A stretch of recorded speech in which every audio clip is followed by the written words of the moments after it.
If the public agency files a due process complaint notice to request a hearing and the final decision is that the agency's evaluation is appropriate, the parent still has the right to an independent educational evaluation, but not at public expense.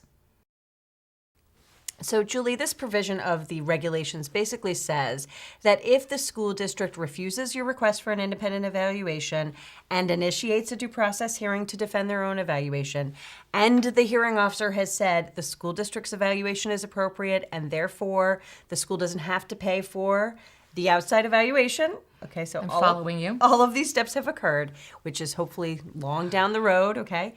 If that happens, you as a parent still have the right to go out and obtain an outside evaluation by someone who is not employed by the school district.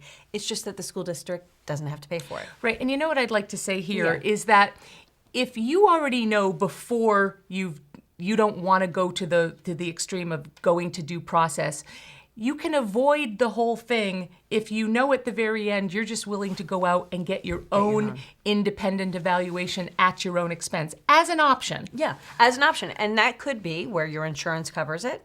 And sometimes insurance will cover an evaluation. It could be that you pay for it. And, you know, nobody wants to be in that situation if they can avoid it. But many parents go out and they say, you know what, fine, you don't want to do an outside evaluation. I'm going to go to get it myself. And here's the most important thing you need to know.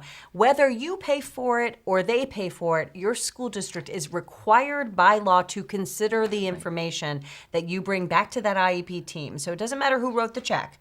The bottom line is that information and it must be considered by the IEP team. And you know what I always like to say to people is that you always have the right to do whatever evaluation you want with your child. It's your child. So nobody can tell you you can't go out and do an evaluation on your child that's independent and paid for by you. So that's just one other tip.